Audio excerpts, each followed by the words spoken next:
أعوذ بالله من الشيطان الرجيم بسم الله الرحمن الرحيم ولا تجعلوا الله عرضة لأيمانكم، اور اللہ تعالیٰ کے پاک ناموں کو اپنی قسموں کا نشانہ نہ بناؤ، ان تبروا، اس بات پر کہ تم نیکی نہیں کرو گے، وتتقوا، اور پرہیزگاری اختیار نہیں کرو گے، وتصلحوا بین الناس، اور یہ کہ تم لوگوں کے درمیان صلح نہیں کراؤ گے، واللہ سمیع علیم، بے شک اللہ تعالیٰ سننے والا اور جاننے والا ہے۔ لا یؤاخذکم اللہ تعالیٰ نہیں مواخذہ کرتا باللغو فی ایمانکم، تمہاری بیہودہ قسموں پر اللہ تمہیں نہیں پکڑتا، یعنی جو لغو قسمیں ہیں ان پر تو اللہ مواخذہ نہیں کرتا، لیکن ولکن یؤاخذکم بما کسبت قلوبکم، لیکن ان قسموں پر اللہ پکڑ کرتا ہے، مواخذہ کرتا ہے جن پر تمہارے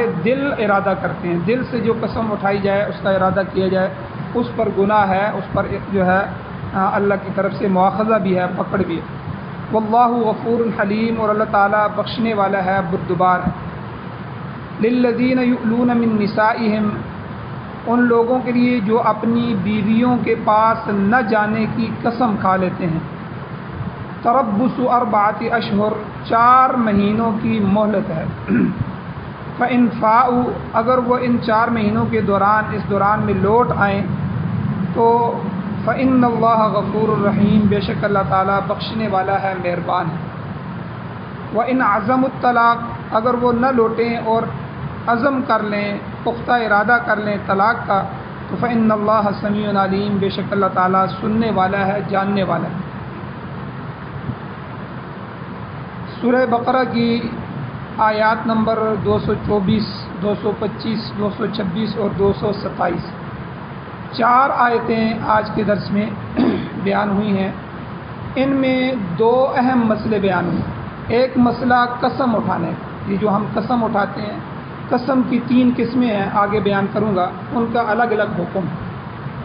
دوسرا، طلاق کی ایک قسم قرآن نے یہاں بیان فرمائی جس کو مسئلہ ایلا کہتے ہیں، طلاق ایلا، تو یعنی بیوی کے قریب نہ جانے کی قسم اٹھائی جائے، اس کی شریعت نے مدت مقرر کی ہے، اس مدت میں پھر کیا حکم ہے، اس کے آگے تفصیل آ رہی ہے۔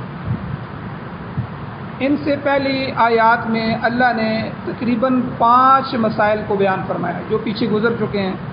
پچھلی آیت میں مسئلہ حیض کی وضاحت اللہ نے فرمائی کہ یہ گندگی ہے، ایسی حالت میں عورت سے مباشرت حرام ہے، تاہم طہارت حاصل کر لینے کے بعد عورتوں کے پاس جانے کی اجازت ہے، اور جو ہے اس کے تفصیلی احکام پچھلے درس میں گزر چکے ہیں۔ اس سے بھی پچھلی گزشتہ آیت میں مشرک مرد اور مشرکہ عورتوں سے مومن مرد اور مومن عورتوں کی نکاح کی ممانعت تھی کہ ان کا نکاح حرام قرار دیا گیا، کسی مشرکہ عورت سے، مشرک مرد سے جو ہے مومن کا نکاح نہیں ہو سکتا۔ ہاں، اسی مسئلے میں، اسی ضمن میں یہود و نصارہ سے، اہل کتاب سے جو نکاح کیا جا سکتا ہے، اس کی تفصیل بھی گزر چکی۔ اس سے پچھلی آیت میں یتیموں کے مال کے متعلق جو مسائل تھے وہ اللہ نے بیان فرمائے کہ ان کا کھانا پینا تم اپنے ساتھ ملا سکتے ہو کہ نہیں، ملانے کی اجازت دے دی، تاہم فرمایا کہ ہر حال میں یتیموں کی اصلاح پیش نظر ہونی چاہیے، ان کی اصلاح کو دیکھنا چاہیے۔ تفصیلی احکام اس درس میں گزر چکے۔ پچھلا مسئلہ محتاجوں کی اعانت، غریبوں، مسکینوں کی، یتیموں کی مدد، اس کے متعلق حکم اللہ نے دیا کہ اپنی جائز ضرورت سے زیادہ، جب اپنی قل العفو فرمایا، جو فالتو ہو جائے، جو اپنی ضرورت سے زائد ہو جائے، اس مال کو مستحقین پر خرچ کرو۔ زیادہ سے زیادہ مال رکھنا، اس کو جمع کرنا، یہ شر کا باعث ہے، حضور نے اس سے منع فرمایا ہے۔ کوشش کرنی چاہیے جتنا مال کم ہوگا عبادت میں دل لگے گا، ورنہ الذی جمع مالا وعددا، مال کوئی گنتا رہے گا، اسی کو سنبھال کے رکھے گا، اسی کے لیے مرنا، اسی کے لیے جینا ہو جائے گا۔ تو اس کے تفصیلی احکام بھی گزر گئے۔ اور 5ویں چیز، اس سے پچھلے درس میں شراب اور جوئے کے متعلق جو احکام تھے، شراب کی حرمت جو تھی وہ 4 مختلف سٹیجوں میں وہ بھی بیان ہوئی، اور ان کے احکام بیان ہوئے، جوئے کے احکام بیان ہوئے۔ اللہ نے فرمایا کہ یہ سب ناپاک چیزیں ہیں اور ہر برائی کی جڑ ہے شراب، تو اس کی تفصیلی احکام بھی پیچھے درس میں گزر چکے۔ بہرحال اس درس میں اللہ تعالیٰ نے ان آیات میں لوگوں میں پائی جانے والی ایک اور بڑی اور بری حرکت کے بارے میں اللہ نے بیان فرمایا۔ وہ کیا ہے کہ قسمیں اٹھانا، قسم اٹھانا۔ تو قسم بھی اس بات پر اٹھانا کہ میں نیکی کا کام نہیں کروں گا، کوئی بھی نیکی کی کام نہ کرنے پر قسم اٹھا لینا۔ تو اور وتتقو، میں پرہیزگاری نہیں اختیار کروں گا، گناہ گار رہوں گا، اور تصلحوا بین الناس، لوگوں کے درمیان صلح نہیں کرواؤں گا۔ تو اس طرح کی قسمیں اٹھانا یہ اللہ کے ہاں سخت ناپسندیدہ ہے۔ اللہ فرماتے ہیں ولا تجعلوا اللہ، اللہ کو کیوں استعمال کرتے ہو، کیوں اللہ کے ناموں کو، پاک ناموں کو عرضتاً نشانہ بناتے ہو لایمانکم، اپنی قسموں کے۔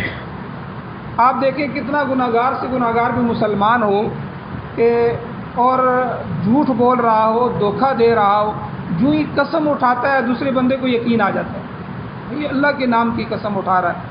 تو اللہ کہتے ہیں کیوں جھوٹ میں اور غلط کام میں میرے نام کو استعمال کرتے؟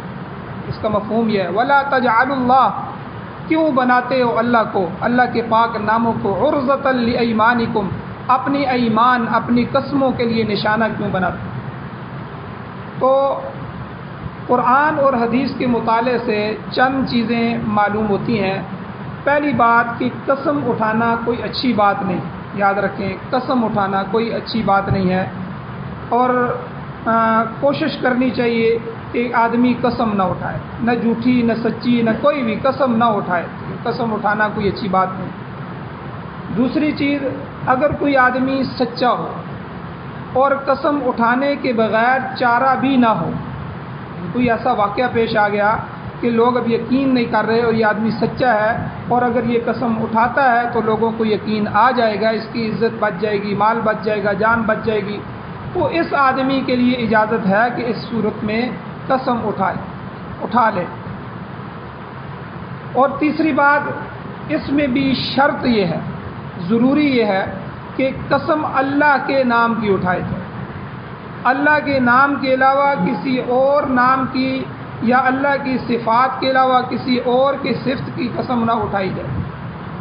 مثلا کسی انسان کی قسم نہ اٹھائی جائے، تیری ماں کی قسم، تیرے باپ کی قسم، تیرے سر کی قسم، تو یعنی یہ کسی انسان کی قسم نہ اٹھائی جائے، تیرے ماں باپ کی، یا کسی انسان کے عضو کی قسم نہ اٹھائی جائے، برکت والا عضو، جیسے سر برکت والا، تیرے سر کی قسم، ٹھیک ہے، تیرے ہاتھ کی قسم، فلاں آدمی کی قسم۔ تو یعنی یہ قسم کسی انسان کی قسم، کسی جن کی قسم نہ اٹھائی جائے۔ مشرکین مکہ جنات کی قسمیں بھی اٹھاتے تھے، اور کسی نبی کی قسم بھی نہیں اٹھائی جائے۔ حضور علیہ السلام کی قسم بھی اٹھانا جائز نہیں، یوسف علیہ السلام، یعقوب علیہ السلام، کسی نبی کسی ولی کی قسم اٹھانا جائز نہیں ہے۔ اور اس کے علاوہ اللہ اور اللہ کی ذات اور اس کی صفات کے علاوہ کسی اور چیز کی بھی قسم اٹھانا جائز نہیں۔ مشرکین مکہ جو تھے وہ اپنے بتوں کی قسم اٹھاتے تھے، کہتے تھے لات کی قسم، منات کی قسم، عزا کی قسم، یہ لات و منات اور عزا ان کے بت تھے، حبل کی قسم، ٹھیک ہے، تو یعنی یہ ان کے درمیان قسمیں مشہور تھیں۔ تو اس لیے کسی انسان، کسی جن، کسی نبی، کسی ولی، کسی فقیر اور کسی چیز کی بھی قسم اٹھانا جائز نہیں ہے، صرف اللہ کی ذات کی قسم اٹھائی جائے، ٹھیک ہے، یا اللہ کی صفات کی قسم اٹھائی جائے، رب کعبہ کی قسم، یعنی کعبہ کے رب کی قسم، ٹھیک ہے، اور اسی طرح جو ہے اللہ کی قسم، تو یہ یعنی اللہ کی اور اللہ کی صفات کی قسمیں اٹھائی جا سکتی ہیں، اور اس کے علاوہ کسی کی قسم نہیں اٹھائی جا سکتی، کیونکہ قسم میں ایک تعظیم ہوتی ہے، عظمت ہوتی ہے۔ اللہ کی ذات کے علاوہ کسی کی ایسی تعظیم کرنا جائز ہی نہیں ہے۔ جس طرح میں نے کہا تھا سجدہ، ٹھیک ہے، رکوع، جھکنا اور سجدہ کرنا یہ تعظیماً ہے کہ اللہ کی ذات اتنی عظمت والی ہے کہ ہم اس کے سامنے جھک رہے ہیں، اپنی ذات کو فنا کر رہے ہیں، ٹھیک ہے، میں اپنی حیثیت کو گرا رہا ہوں اللہ کے سامنے۔ اللہ کی ذات کے علاوہ ایسی کوئی ذات ہے ہی نہیں، نہ نبی ہے نہ ولی ہے کہ جس کے سامنے سجدہ کیا جائے، جس کو رکوع کیا جائے۔ حضور نے منع فرمایا اور شریعت نے منع فرما دیا۔ تو اسی طرح قسم بھی تعظیم ہے کہ ہم کسی اتنی بڑی ذات کی قسم اٹھاتے ہیں کہ میرا یقین کر لو میں اس فلاں کی قسم اٹھا رہا ہوں۔ تو اللہ کی ذات کے علاوہ کوئی ذات ایسی ہے ہی نہیں کہ جس کی تعظیم اس طرح کی جائے کہ اس کی قسم اٹھائی جائے، اس کے نام کی اور اس کی صفت کی قسم اٹھائی جائے۔ تو اس لیے قسم اٹھانا جو ہے، حضور نے فرمایا من اقسم بغیر اللہ، جو غیر اللہ کی قسمیں اٹھاتا ہے، اللہ کی ذات اللہ کی صفات کو چھوڑ کے کسی اور کی قسم اٹھاتا ہے، فقد اشرک، اس نے شرک کیا۔ تو اس لیے یاد رکھیں کہ اللہ کی ذات اللہ کی صفات کے علاوہ کسی کی بھی قسم اٹھانا جائز نہیں ہے۔ اور اس میں علماء نے وضاحت لکھی ہے، مسئلہ لکھا ہے، اگر ایسی قسم اٹھانے والا شخص اس غیر اللہ کی ایسی ہی تعظیم کرتا ہے جیسے اللہ کی کرنی چاہیے، اپنی پیر کی قسم اٹھاتا ہے، مریدین بیٹھے ہوئے ہیں وہ سارے ہی اپنے پیر کی تعظیم کرتے ہیں، عزت کرتے ہیں، اکرام کرتے ہیں، لیکن اللہ کی ذات جیسی تعظیم تو جائز نہیں ہے، یہ چونکہ قسم عبادت ہے تو عبادت اللہ کی ذات کے علاوہ کے لیے جائز نہیں۔ اب وہ اپنے پیر کی قسم اٹھاتا ہے اور اٹھانے کے ساتھ وہ تعظیم بھی اسی طرح کرتا ہے جس طرح اللہ کی کرتا ہے، تو یہ تو آدمی مشرک ہو گیا، یہ تو کافر ہو گیا۔ لیکن اگر حقیقی تعظیم نہیں کرتا، ٹھیک ہے، تو اور صرف جو ہے وہ اس کے نام کی قسم اٹھاتا ہے، اللہ کے برابر اس کو نہیں کرتا اپنے دل میں، پھر بھی اس کی غیر اللہ کی تعظیم کی اندر شبہ پیدا ہو جاتا ہے، اور اسلام نے شبہات سے بھی منع فرمایا۔ آپ اندازہ لگائیں، قبر کے اوپر جو ہم کھڑے ہو کے دعا کرتے ہیں قبرستان میں جا کے، اس میں بھی افضل حکم یہ ہے کہ بندہ قبر کے سامنے نہ کھڑا ہو، بلکہ قبلے کی طرف کھڑا ہو، قبلے کی طرف کھڑے ہو کے قبرستان والوں کے لیے دعا کرے اپنے لیے، تاکہ دیکھنے والا یہ سمجھے کہ اللہ سے مانگ رہا ہے، ان کے لیے مانگ رہا ہے، اللہ سے مانگ۔ اگر قبر کی طرف کھڑا ہوگا، منع تو نہیں ہے لیکن شبہ پیدا ہو جائے گا کہ ہو سکتا ہے یہ قبر والے سے مانگ رہا ہو۔ تو جن چیزوں میں شبہات پیدا ہو جاتے ہیں، اسلام نے ان چیزوں سے بھی منع فرمایا، کوئی ایسا کام نہ کرو جس میں شبہ پیدا ہو۔ تو یہاں دو چیزیں ہیں، ایک تو قسم اٹھانے والا قسم اٹھا رہا ہے کسی پیر نبی فقیر کی، اتنی عظمت کرتے ہوئے، اس کی تعظیم کرتے ہوئے جتنی تعظیم اللہ کی جاتی ہے، اللہ کے برابر لے آتا ہے، اس نے تو کھلا شرک کیا، اس نے تو کھلا کفر کیا۔ لیکن اگر وہ اتنی تعظیم نہیں کرتا، صرف اس کے نام کی قسم اٹھاتا ہے، تو تب بھی سخت گناہ گار ہوگا، کیونکہ اس کے اندر شبہ ہے تعظیم کا، لہذا اس سے بچنا چاہیے۔ بلکہ شریعت نے مطلقاً قسم سے بھی منع فرمایا، بھائی قسم اٹھاؤ ہی نہ، حتی الامکان قسم اٹھانے سے گریز کیا جائے۔ امام شافعی رحمۃ اللہ علیہ فرماتے ہیں، اتنے بڑے امام ہیں، وہ کہتے ہیں میں نے اپنی پوری زندگی میں کبھی قسم نہیں اٹھائی۔ تو اس لیے اس آیت مبارکہ میں اللہ جل شانہ نے فرمایا کہ جائز امور میں تو قسم اٹھانے کی اجازت ہے تمہیں، مگر بری باتوں میں قسم مت اٹھاؤ۔ وَلَا تَجْعَلُوا اللَّهَ عُرْضَةً لِأَيْمَانِكُمْ، اللہ کے پاک ناموں کو، پاک صفات کو نشانہ نہ بناؤ اپنی قسموں کے لیے، کہ ان تبروا، پہلی چیز اللہ نے فرمایا کہ میں نیکی کا کام نہیں کروں گا۔ اب ایک آدمی کوئی گناہ کا کام کرے گا، وہ اس کو کوئی سمجھا رہا ہے بھائی یہ نہ کرو، ٹھیک ہے، یا والد وہ کہتا ہے اللہ کی قسم میں کروں گا یہ، حالانکہ پتہ ہے اس کو میں یہ گناہ کا کام کر رہا ہوں، اب اس پر قسم اٹھا لیتا ہے، تو یعنی نیکی نہ کرنے کی، یعنی گناہ کرنے کی قسمیں اٹھانا۔ وَتَتَّقُوا، پرہیزگاری نہیں اختیار کروں گا، میں تو ایسا ہی رہوں گا، میں قسم اٹھاتا ہوں میں تو ایسا ہی رہوں گا، نہ نماز پڑھوں گا، نہ داڑھی رکھوں گا، نہ حج کروں گا، کوئی چیز نہیں کروں گا، میں تو ایسا ہی رہوں گا، یعنی تقویٰ نہیں اختیار کروں گا۔ اور وَتُصْلِحُوا بَيْنَ النَّاسِ، اس کو کہا جائے بھائی تم ان لوگوں کے درمیان صلح کروا، اللہ نے تجھے حیثیت دی ہے، تیری وجہ سے ان کے درمیان صلح ہو جائے گی، کہ اگر لڑنے دو یار، میں کیوں صلح کرواؤں، میں نہیں صلح کرواؤں، اور قسم اٹھا لیتا ہے۔ تو یعنی اس طرح کی ہر بات کو جو ہے جو نیکی کی نہ ہو، اس پر اللہ کے نام کی قسم اٹھانا اللہ نے منع فرمایا، میرے نام کو کیوں استعمال کرتے۔ تو اس لیے یہ ایک بری حرکت ہے کہ ایک اچھائی کے کام پر اللہ کی قسم اٹھاتے ہیں کہ ہم نیکی کا کام نہیں کریں گے، بہت بری بات۔ یا مثلا کوئی آدمی قسم اٹھاتا ہے میں والدین سے بات نہیں کروں گا، میں کلام بالکل نہیں کروں گا، والدین سے کلام نہ کرنا یہ تو گناہ کبیرہ ہے، ٹھیک ہے، ان سے ناراض ہونا یا ان کا ناراض ہو جانا، تو اب اس پر قسم اٹھا لے۔ یا میں کسی محتاج کی مدد نہیں کروں گا، اس کے بعد میں کسی فقیر کو نہیں دوں گا، کسی مانگنے والے، کسی محتاج کی میں اعانت نہیں کروں گا، یہ بھی گناہ کا کام۔ یا میں کسی فرض کو ادا نہیں کروں گا، میرے اوپر جو فرائض ہیں، تو یہ سارے کے سارے جو ہے گناہ کے کام ہیں، ایسی قسمیں اٹھانا۔ فرمایا ایسا نہ کرو۔ آگے اللہ فرماتے ہیں واللہ سمیع علیم، اللہ سننے والے ہیں، لہذا ایسی کوئی بات زبان پر نہ لاؤ جو کل قابل مواخذہ ہو، کل تمہیں حساب دینا پڑے، کل اللہ تمہیں اس پر پکڑ لے۔ اور علیم، اللہ جاننے والے ہیں، اللہ تو دلوں کے رازوں کو بھی جانتا ہے، دل کے اندر جو بھید ہیں، راز ہیں، اللہ ان کو بھی جانتا ہے۔ اس کا علم ہر چیز پر محیط ہے، ہر چیز کو گھیرے ہوئے۔ وہ تمہاری نیتوں سے بھی واقف ہے کہ کوئی کام تم اچھی نیت سے کر رہے ہو یا بری نیت سے کر رہے ہو، لہٰذا اپنے دل کو بھی قابو میں رکھو، زبان کو بھی قابو میں رکھو۔ واللہ سمیع، اللہ سننے والا ہے جو بات نکلتی ہے، علیم، اللہ جاننے والا ہے، دل کو بھی قابو میں رکھو، زبان پر بھی ایسی قسم نہ لو اور دل میں بھی اس کا ارادہ نہ کرو۔ تو اس لیے آگے قسم کی 3 قسمیں ہیں، یاد رکھیے، غور سے سن لیں۔ ایک قسم کی 3 قسمیں ہیں جو ہم قسم اٹھاتے ہیں۔ ایک ہے قسم یمین لغو، یمین غموس، یمین منعقدہ۔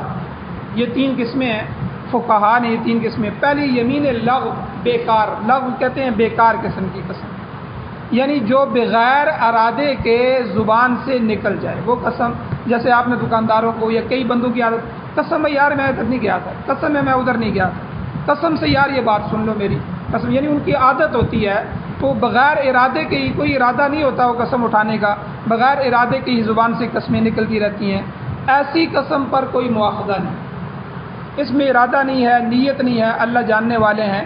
ایسی قسم پر گرفت نہیں ہے، اللہ کی طرف سے پکڑ نہیں ہے، مواخذہ نہیں ہے، اور نہ ہی اس پر کفارہ ہے۔ 2 چیزیں ہیں کہ آدمی یا تو گناہگار ہو کہ اللہ کے ہاں اس پر مواخذہ ہو، یا جو ہے اس قسم کو توڑنے پر جو ہے کفارہ ہو۔ کفارہ آگے آ رہا ہے کہ اس کا کفارہ کیا ہے، تو اس پر نہ مواخذہ ہے نہ کفارہ ہے، اور آخرت میں بھی گرفت نہیں ہے۔ ہاں اگر اس میں اللہ نے فرمایا بما کسبت قلوبکم، اگر دل کے ارادے سے قسم اٹھائی جائے تو ایسی قسم پر یقیناً مواخذہ ہوگا، ٹھیک ہے۔ یعنی جس آدمی کی عادت ہے قسمیں اٹھانے کی، ایک تو عادت بن گئی ہے، ایک وہ بات بار جو قسم اٹھاتا ہے وہ دل کے ارادے سے جان بوجھ کر قسم اٹھا رہا ہے، ٹھیک ہے، بار بار اٹھاتا ہے، تو وہ قابل مواخذہ ہے۔ کفارہ تو اس پر نہیں ہے، لیکن اللہ کے ہاں پکڑ ضرور ہے، وہ گناہگار ہوگا، کل قیامت والے دن اس کو پکڑا جائے گا۔ اس کو کہتے ہیں یمین لغو، بیکار قسم، بیکار چیز کی قسم اٹھانا۔ تو یاد رکھیں یہ قسموں کی عادت ہے، بغیر زبان سے بغیر ارادے سے نکل جاتی ہے، تو یہ قسم جو ہے قابل مواخذہ نہیں۔ دوسری قسم ہے قسم کی یمین غموس۔ غمس کا معنی عربی میں گناہ کے اندر غوطہ مارنا، غوطہ خور کو بھی غموس کہتے ہیں۔ اگر کوئی شخص کسی گزشتہ واقعہ، گزرے ہوئے واقعے پر جان بوجھ کر جو ہے غلط قسم اٹھاتا ہے، مثلا کوئی آدمی کہے یار وہ فلاں دوست آپ کے پاس میرے پاس آپ کے پاس آیا تھا، فلاں آدمی آیا تھا، اب وہ اس کے پاس آیا تھا لیکن یہ آدمی قسم اٹھاتا ہے، بھئی قسم اٹھاؤ، وہ کہتا ہے قسم سے میں قسم اٹھاتا ہوں، اللہ کی قسم ہے تو میرے پاس نہیں آیا تھا، حالانکہ وہ آدمی اس کے پاس آیا تھا۔ تو یہ آدمی یمین غموس ہے، تو یہ سخت گناہگار ہوگا۔ اس میں کفارہ نہیں ہے، لیکن یہ گناہگار ہوگا، اللہ کے ہاں آخرت میں اس پر مواخذہ ہوگا، یہ پکڑ ہوگی۔ اور کوئی آدمی کسی بات یہ گناہ تم نے کیا ہے، یہ کام کیا ہے، اس نے کیا ہو اور قسم اٹھائے کہ میں نے نہیں کیا، یا نہ کیا ہو اور قسم اٹھا لے کہ ہاں یار اس بات میں تو میں بھی شریک تھا، وہاں میں موجود تھا، حالانکہ موجود نہیں تھا۔ تو یعنی گزشتہ کسی کام میں، ٹھیک ہے، کوئی ایسی قسم اٹھانا کہ جس میں وہ نہ ہو، اس کو یمین غموس کہتے ہیں۔ اس میں بھی کفارہ نہیں ہے، لیکن جو ہے اس میں قابل مواخذہ ہے، اس میں گرفت ہوگی، اللہ کی طرف سے پکڑو۔ تیسری قسم مستقبل کے کسی کام پر قسم، یہ تو ماضی کے کسی کام پر جو گزر چکا ہے کوئی واقعہ، اس پر قسم اٹھاتا ہے، یہ دوسری قسم وہ تھی۔ تیسری قسم یمین منعقدہ، منعقد ہونے والی، آئندہ اگر وہ کوئی کام جو ہے، میں اللہ کی قسم اٹھا کے کہتا ہوں بھئی میں وہاں نہیں جاؤں گا، یا میں وہ فلاں کام نہیں کروں گا،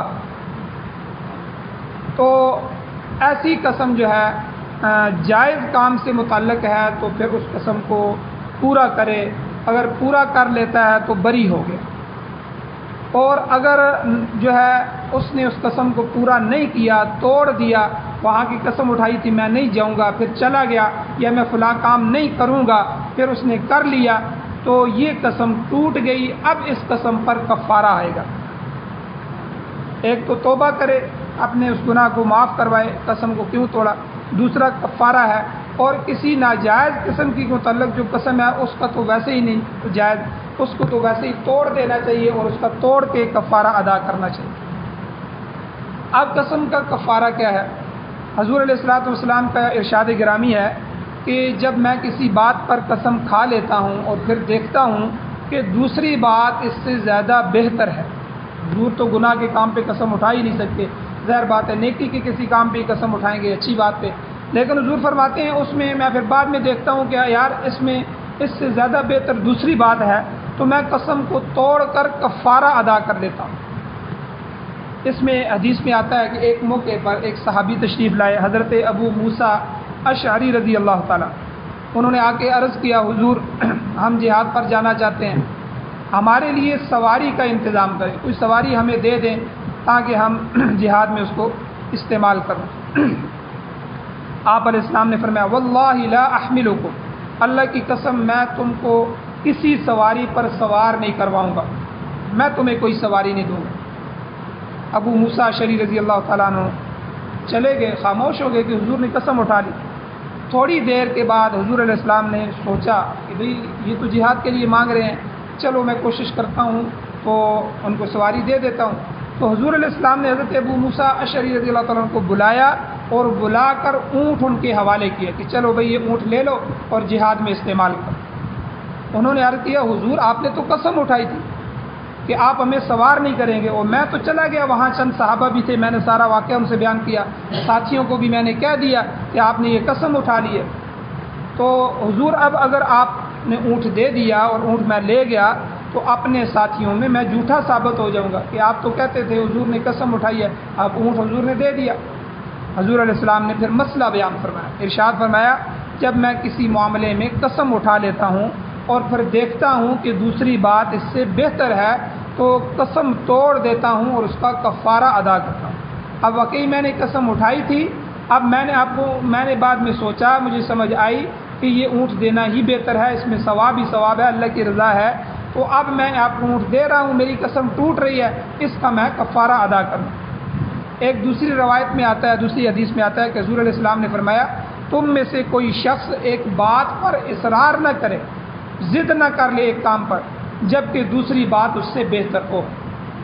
ایک آدمی قسم اٹھا لیتا ہے ایک بات پر میں یہ نہیں کروں گا، آپ اس پہ ڈٹ نہ جائے، ٹھیک ہے، دوسری اس سے بہتر ہے تو وہ اس بات کو سامنے لائے، اس کا قسم کو توڑ دے، اس کا کفارہ ادا کرے اور دوسرا کام کر لے، اللہ کی رضا اسی کے اندر۔ اب قسم کا کفارہ کیا ہے؟ سورہ مائدہ کے اندر 7ویں سپارے کے شروع میں پہلے رکوع کے اندر اللہ نے قسم کا کفارہ، قسم توڑ دے تو اس کا کفارہ، 4 قسم کے کفارے ہیں۔ قسم توڑ کے جو آدمی کفارہ دینا ہے 4 قسم کے کفارے۔ پہلا، ایک غلام آزاد کرے، غلامی کا رواج تو آج کل نہیں ہے، غلام ختم ہو چکے ہیں، لہذا یہ کفارہ تو اب ادا نہیں ہو سکتا، تو لیکن قرآن مجید میں یہ لکھا ہوا ہے، حضور کے زمانے میں غلام ہوتے تھے، تو ایک جس کے پاس غلام ہے تو اپنی قسم کے کفارے میں ایک غلام آزاد کرے، اور صحابہ آزاد بھی کرتے تھے۔ آئندہ بھی آ کے امام مہدی رضی اللہ تعالیٰ عنہ کا زمانہ آئے گا، حضرت عیسیٰ علیہ السلام دوبارہ آئیں گے، دجال کو قتل کریں گے، اسلام کی بہاریں آئیں گی، تو ہو سکتا ہے پھر غلاموں کا دور آ جائے۔ قرآن کا یہ حکم باقی ہے، قرآن میں موجود ہے، لیکن فی الحال اس زمانے میں پوری دنیا میں غلاموں کا رواج نہیں ہے، غلاموں کا مسئلہ ختم ہو چکا ہے، تو یہ جو شک ہے یہ تو ہو نہیں سکتی آج تک۔ تو بہرحال اس کو یاد رکھنا ہے کہ قسم توڑنے کے کفارے میں پہلی بات یہ ہے کہ او تحریر رقبہ، ایک رقبہ، ایک گردن کو آزاد کرے، ایک غلام کو آزاد کرے۔ دوسرے نمبر پر 10 مسکینوں کو کپڑا پہنائے، قسم توڑ دے تو 10 مسکینوں کو کپڑا پہنائے۔ کپڑا فقہا نے لکھا ہے اتنا ہو کہ جس میں وہ نماز ادا کر سکے، یعنی کم از کم ان کا سطر ڈھک جائے، اتنا کپڑا جو ہے ان کو پہنایا جائے، تو پورا سوٹ بھی دیا جا سکتا ہے۔ تو 10 مسکینوں کو جو مستحق ہیں ان کو 10 مسکینوں کو 10 سوٹ لے کے دے، یہ قسم کا کفارہ ہے۔ تیسرا یہ ہے کہ 10 مساکین کو 2 وقت کا اوسطن درجے کا، درمیانے درجن کا کھانا کھلایا جائے، یہ تیسرا کفارہ ہے قسم کا، کہ 10 مسکینوں کو اگر کپڑا نہیں دے سکتا تو 2 وقت کی روٹی کھلائی جائے، وہ کھانا نہ اتنا ہائی سٹینڈرڈ کا ہو نہ اتنا لو ہو، بلکہ جو ہے درمیانہ ہو، سادہ گوشت روٹی کھلا دینا بھی کافی ہے۔ یہ تیسری قسم، تیسرا کفارہ ہو گیا۔ چوتھا، اگر اتنی بھی استطاعت نہیں ہے تو پھر 3 دن کے مسلسل روزے رکھے۔ جس آدمی نے قسم اٹھائی اور بعد میں اس کو قسم کو توڑنا پڑ گیا تو 3 دن پھر جو ہے مسلسل روزے رکھے۔ یہ 4 صورتوں سے قسم کا کفارہ ادا ہو جائے گا۔ پھر اس کو دوبارہ سن لیں، کیونکہ ہمارے زمانے میں رواج ہے ہم قسمیں اٹھا لیتے ہیں، میں اپنی اولاد سے نہیں بولوں گا، یا اولاد کہتی ہے میں گھر سے اب نکل جاؤں گا، میں قسم اٹھاتا ہوں اللہ کی قسم ہے میں اب گھر میں واپس نہیں آؤں گا۔ پھر ضرورت پڑ جاتی ہے گھر میں واپس آنے کی، یہ قسم اچھی تو نہیں ہے، اس کو توڑنا چاہیے، توڑ کے کفارہ دینا چاہیے۔ یا میں اپنی اولاد سے نہیں بولوں گا، میں اپنی بیوی سے نہیں بولوں گا، میں اب محلے والوں سے کوئی تعلق نہیں رکھوں گا، بعد میں تعلق کی ضرورت پڑ جاتی ہے، غمی شادی ہے۔ یعنی کوئی بھی ایسی قسم اٹھائے کہ جس کو توڑنا ضروری ہے، یا اچھائی کی قسم بھی ہے، اس سے اچھی بات دوسری موجود ہے، اس کو توڑنا ضروری ہے، تو اس میں یہ کفارے یاد رکھیں۔ پھر دوبارہ دہرا لیتا ہوں کہ 4 قسم کے کفارے ہیں قسم کو توڑنے کے۔ پہلا یہ ہے کہ غلام آزاد کرے۔ آج کل کے زمانے میں غلام نہیں ہیں، ٹھیک ہے، پہلے حضور کے زمانے میں تھے اور صحابہ آزاد بھی کرتے تھے، حکم بھی یہی ہے۔ ہو سکتا ہے قرب قیامت میں جب اسلام کا دورہ ہو، دوبارہ اسلام آئے، امام مہدی ہوں، حضرت عیسیٰ علیہ السلام تشریف فرما ہوں گے، تو اس وقت جب امت میں اسلام کی بہاریں آئیں گی تو اس وقت دوبارہ ہو سکتا ہے غلام آئیں۔ تو حکم باقی ہے کہ پہلی کفارہ کی قسم یہ ہے کہ قسم اگر توڑے گا تو غلام آزاد کرے۔ دوسرے نمبر پر 10 مسکینوں کو کپڑے پہنائے، 10 مسکینوں کو کپڑے لے کے دے۔ تیسرا کفارہ یہ ہے کہ 10 مسکینوں کو 2 وقت کی اوسطن درجے کی، درمیانے درجے کی روٹی کھلا، دال روٹی کھلا دے، یعنی 2 وقت کی جو ہے روٹی 10 مسکینوں کو جو ہے وہ کھلا دے۔ اور اسی طرح چوتھا جو ہے کہ 3 دن کی مسلسل جو ہے وہ روزے رکھے، اور جو ہے یہ مسلسل رکھنے ہیں، اگر بیچ میں چھوڑ دیا تو پھر 3 دن مسلسل رکھنے ہوں گے۔ تو یہ 4 صورتیں ہیں جو قسم کے جو ہے کفارے میں۔ قسم کی 3 قسمیں میں نے بیان کی، کفارے کی 4 قسمیں بیان کی۔ قسم کی 3 قسمیں ہیں، ایک یمین لغو ہے، ویسے ہی قسمیں اٹھا رہا ہے بغیر نیت کے، بغیر ارادے کی، عادت ہی بن گئی ہے قسمیں اٹھانے کی، اس عادت کو چھوڑنا چاہیے، یہ گناہ گار ہوگا لیکن اللہ کے ہاں مواخذہ نہیں ہوگا قیامت کے دن، کیونکہ اس کا ارادہ نہیں تھا۔ ہاں اگر بما کسبت قلوبکم، دل کے ارادے سے قسم اٹھاتا ہے تو پھر اللہ کے ہاں پکڑا جائے گا۔ دوسری قسم جو ہے وہ ماضی پہ کسی کام پہ اٹھاتا ہے، میں نے وہ فلاں کام نہیں کیا تھا، اس پر قسم اٹھا لیا حالانکہ کیا تھا، اس میں گناہ گار ہوگا، کفارہ نہیں ہے۔ تیسرا مستقبل میں کسی کام کو یمین منعقدہ اس کو کہتے ہیں کہ آئندہ آنے والے کسی کام کے کرنے یا نہ کرنے کی قسم اٹھاتا ہے، پھر جو کرنے کی قسم اٹھائی ہے تو نہ کیا، اور نہ کرنے کی قسم اٹھائی ہے تو کر لیا، یعنی الٹا کر دیا، قسم توڑ دی، تو اس میں کفارہ بھی آئے گا اور توبہ استغفار بھی ہوگا۔ کفارہ آپ کے سامنے میں نے ذکر کر دیا۔ اللہ نے آخری بات فرمائی، لا یؤاخذکم اللہ باللغو فی ایمانکم، اللہ تعالیٰ تمہاری لغو قسموں پر مواخذہ نہیں کرتا، ولیکن یؤاخذکم بما کسبت قلوبکم، بلکہ ان قسموں پر مواخذہ کرتا ہے جو تم دل کے ارادے سے اٹھاتے ہو، لہذا کثرت سے قسمیں نہیں اٹھانا چاہیے۔ جو کوئی ایسا کرے گا اسے ان احکام کی پابندی کرنی ہوگی جو یہاں بیان کی گئی ہے۔ ہاں اگر کوئی شخص ایسی کوتاہی کرنے کے بعد اللہ تعالیٰ سے معافی مانگ لے اور مذکورہ احکام کے تحت کفارہ ادا کر دے تو واللہ غفور حلیم، اللہ تعالیٰ بخشنے والا ہے، بردبار ہے۔ مگر ایک بات یاد رہے کہ اللہ تعالیٰ کی بخشش اور اس کی بردباری سے انسان کی حوصلہ افزائی نہیں ہونی چاہیے کہ بھئی اللہ تو بخشنے والے ہیں، ٹھیک ہے، اللہ معاف کرنے والے ہیں، میں قسمیں اٹھاتا رہوں، یہ کام کرتا رہوں، بلکہ ہمیشہ اللہ تعالیٰ سے ڈرتے رہنا چاہیے کہ کہیں اس کی گرفت میں نہ آ جاؤ، کہیں اس کی پکڑ میں نہ آ جاؤ۔ اللہ جل شانہ سے دعا ہے اللہ ہمیں عمل کی توفیق عطا فرمائے۔ انہی آیات میں ایک مسئلہ الہ ہے، انشاءاللہ وہ کل کے درس میں بیان کیا جائے گا۔ اللہ جل شانہ سے دعا ہے اللہ عمل کی توفیق عطا فرمائے۔ آمین۔ الحمدللہ رب العالمین والعاقبۃ للمتقین والصلاة والسلام علی رسولہ النبی الامی الکریم۔ اللہم ربنا آتنا فی الدنیا حسنۃ وفی الآخرۃ حسنۃ وقنا عذاب النار۔ یا اللہ ہماری کمیوں کوتاہیوں کو معاف فرما، یا اللہ درگزر فرمائے، یا اللہ یہ جو احکامات آپ نے قرآن مجید میں نازل فرمائے ہیں ان کو سمجھنے، سیکھنے اور ان پر عمل کرنے کی توفیق نصیب فرمائے۔ یا اللہ قرآن و سنت سے محبت نصیب فرمائے، قرآن و سنت کا غلبہ نصیب فرمائے، قرآن و سنت کو بطور آئین، بطور دستور، بطور ضابطۂ حیات ہمیں نصیب فرمائیے، ہمارا مقدر فرمائیے، پوری دنیا میں اپنے نظام کو غالب فرمائیے۔